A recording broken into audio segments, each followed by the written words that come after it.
ஸ்ரீ கர்க சம்ஹிதை பிருந்தாவன காண்டத்தின் 17ஆம் அத்தியாயம். பகவான் ஸ்ரீ கிருஷ்ணர் கோபா தேவியின் வடிவத்தில் ரிஷபானு இல்லத்திற்கு சென்று தேவி ராதையை சந்திக்கிறார். பகுலாஸ்வ மன்னர் கூறினார், முனிவரே, தேனீக்கள் இலையுதிர் காலத்தில் மலர்ந்த தாமரையை ருசிக்கும் போது திருப்தி அடையாதது போல ஸ்ரீ ராதா கிருஷ்ணரின் கதாபாத்திரத்தை கேட்கும் போது என் மனம் திருப்தி அடையவில்லை. பிரம்மதேவர், தபோதனர், ஸ்ரீ கிருஷ்ண பலி ராசேஸ்வரி துளசி அருந்தும் தனது விரதத்தை முடித்த பின்னர் நடந்த கதையை எனக்கு கூறுங்கள். நாரத மாமுனிவர் கூறினார், அரசரே, தேவி ஸ்ரீ ராதையின் துளசி சேவைக்காக செய்யப்படும் தவங்களை குறித்து அறிந்த பகவான் ஸ்ரீ கிருஷ்ணர் ஒரு நாள் ரிஷபானு அவர்களின் இல்லத்திற்கு சென்று அவளுடைய அன்பை சோதிக்க சென்றார். அந்த நேரத்தில் அவர் ஒரு அற்புதமான மாடு மேய்க்கும் பெண்ணின் வடிவத்தை எடுத்தார். அவர் நடந்து செல்லும் போது அவரது பாதங்களில் இருந்து கணுக்கால்களின் இனிமை சப்தம் வரை கேட்டது. அவரது இடையில் இணைக்கப்பட்ட சிறிய மணிகளின் இனிமையான சப்தமும் கேட்டது. அவர் இடுப்பில் நிறைய ஆபரணங்களை அணிந்திருந்தார். அவரது விரல்களில் மோதிரங்கள் அழகாக அலங்கரிக்கப்பட்டன. இரத்தின வளையல்கள் அவரது மணிக்கட்டுகளை அலங்கரித்தன. கரங்கள் அவரது கரங்களில் அழகாக அட்டிகைகள் மற்றும் கழுத்துக்களில் கழுத்தணிகள் மார்பை அலங்கரித்தன. சூரியனைப் போல பிரகாசிக்கும் தலை மலரால் அலங்கரிக்கப்பட்ட அவரது தலைமுடியின் சடை அசாதாரண திறமையை வெளிப்படுத்தியது. அவரது நாசியிலிருந்து ஒரு முத்து படபடத்தது. அவரது தெய்வீக ஒளி மென்மையான முடி பூட்டுக்களைப் போல இருண்டது. இந்த வடிவத்தை எடுத்த பின்னர் பகவான் ஸ்ரீஹரி ரிஷபானுவின் இல்லத்திற்கு சென்றார். அகழி மற்றும் அரண்களால் நிறைந்த அந்த ரிஷபானு தேவரின் அரண்மனை 4 வாயில்களால் அலங்கரிக்கப்பட்டிருந்தது.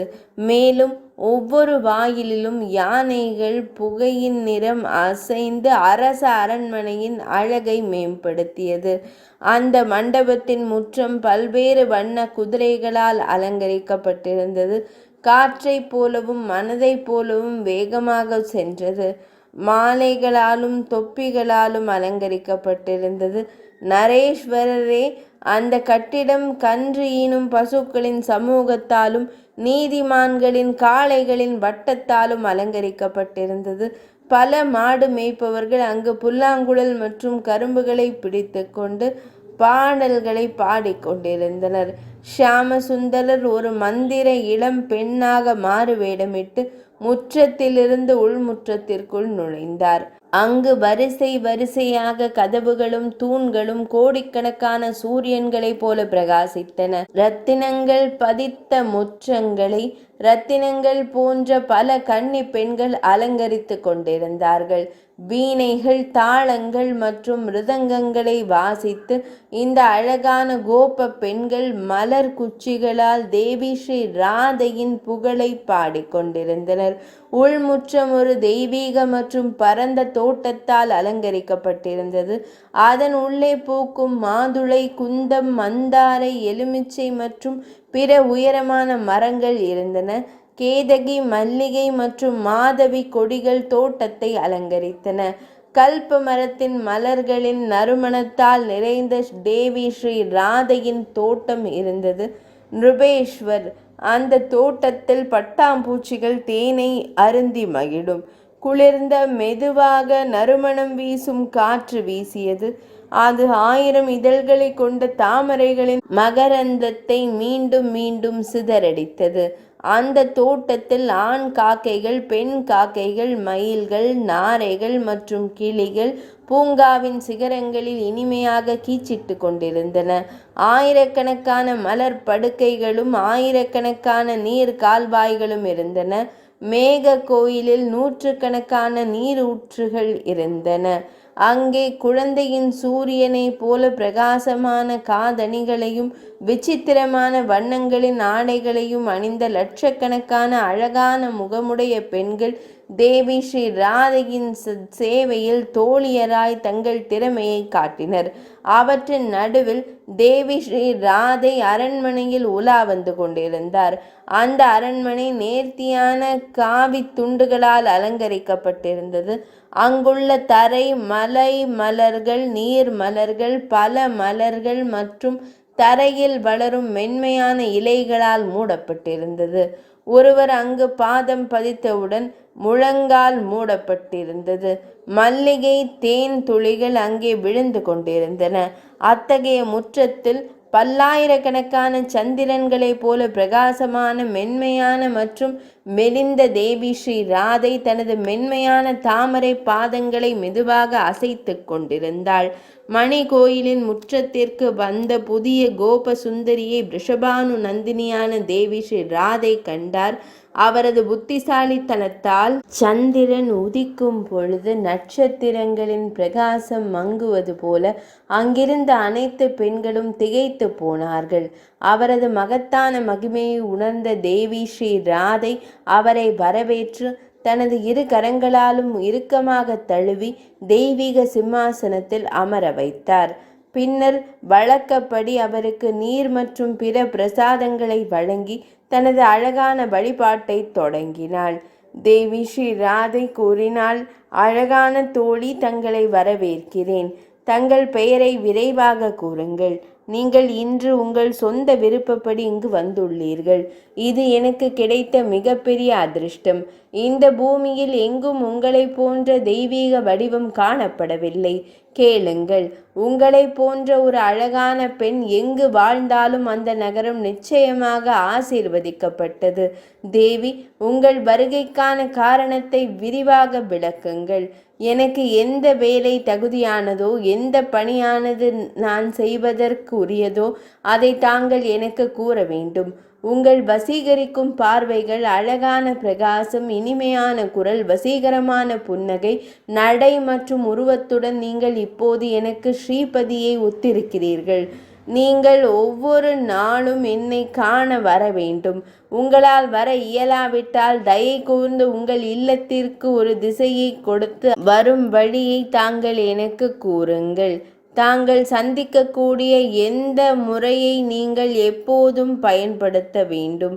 நண்பரே, தோழியே, நான் உங்கள் உடலை மிகவும் நேசிக்கிறேன். ஏனென்றால் என் அன்பான பகவான் விரஜரின் மகன் உங்களை போன்ற ஒரு வடிவத்தை கொண்டுள்ளார். மேலும் அவரின் இதயத்தை கவர்ந்தவர். எனவே என்னுடன் இருங்கள். ஒரு மைத்துனி தனது மைத்துனியை நேசிப்பது போல நான் உங்களை மதிக்கிறேன். இனிமை மற்றும் நற்பண்புகளின் இனிமை குறித்த விளக்கத்தை நான் கேள்விப்பட்டிருக்கிறேன். எனவே விளையாட்டுத்தனமான விழிகள் கொண்ட அழகான பெண்ணை தம்மை காண நான் தம் இல்லத்திற்கு வந்துள்ளேன். தாமரை விழிகளை கொண்ட பெண்ணே, மென்மையான கிராம்புகளின் தனித்துவமான நறுமணம் பரவி அதன் முனகல் தோப்புகளின் கஞ்சர மலர்கள் தேனீக்களின் இனிமையான ஒலியுடன் பூக்கும் இடத்தில் இன்று நான் என் விழிகளால் தம்முடைய அந்த எப்போதும் புனிதமான தம்முடைய புதிய தெய்வீக நகரத்தை கண்டேன். இது வேதங்களின் பாதையில் குறிப்பிடப்பட்டுள்ளது.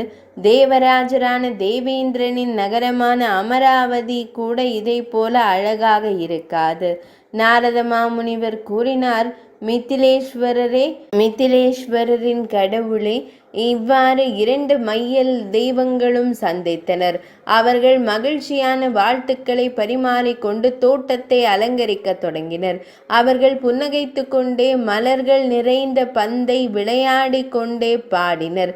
காட்டு மரங்களை கண்டு அவர்கள் சுற்றி திரிந்தனர். அரசரை, மையல் திறன்களை கொண்ட தாமரை விழிகளை கொண்ட தேவி ராதையை நோக்கி பசுக்களின் தெய்வமான பகவான் ஸ்ரீ கிருஷ்ணர் கோபேஸ்வரர் இனிமையான வார்த்தைகளில் பேசினார்.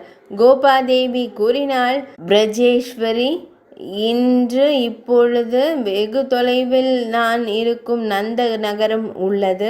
இப்பொழுது மாலையாகிவிட்டது. அதனால் நான் புறப்படுகிறேன். நாளை காலை நான் தங்களிடம் வருவேன். அதில் எந்த ஐயமும் இல்லை. நாரத மாமுனிவர் கூறினார், அரசரே, இது கோபாதேவியின் கதை. இதனை கேட்ட பிரஜேஸ்வரி தேவி ஸ்ரீ ராதையின் விழிகள் உடனடியாக விழிநீரால் நிரம்பின. உற்சாகத்தாலும் வேதனையாலும் மூழ்கி வெட்டப்பட்ட வாழையைப் போல அவள் தரையில் விழுந்தாள். இதனை கண்ட அவளுடைய தோழிகள் பதற்றம் அடைந்து உடனடியாக அருகிலிருந்த பாத்திரங்களை பிடித்து அவளுக்கு விசிறி அடிக்கத் தொடங்கினர். அவளுடைய ஆடைகளில் சந்தனம் மற்றும் மலர் வாசனை திரவியங்கள் தெளிக்கப்பட்டன. அந்த நேரத்தில் பசுக்களின் தெய்வமான கோபாதேவியான பகவான் ஸ்ரீ கிருஷ்ணர் ராதையிடம் கூறினார். கோபாதேவி கூறினார், ராதிகே, நான் காலையில் நிச்சயமாக வருவேன். கவலைப்பட வேண்டாம். அது நிகழவில்லை என்றால் பசு பால் மற்றும் என் இளவலான கோப பசு மீது ஆணையாக கூறுகிறேன், நான் நிச்சயம் வருவேன். நாரத மாமுனிவர் கூறினார், அரசரே, இதை கூறிவிட்டு ஒரு இளம் பெண்ணின் வேடத்தை ஏற்ற இறைவன் தேவி ராதைக்கு பொறுமையளித்து ஸ்ரீ நந்த கோகுலத்திற்கு நந்தகாவிற்கு சென்றார். இது ஸ்ரீ கர்க சம்ஹிதையின் பிருந்தாவன காண்டத்தின் 17ஆம் அத்தியாயமான ஸ்ரீ ராதா கிருஷ்ண சங்கம் இனிதே நிறைவடைந்தது.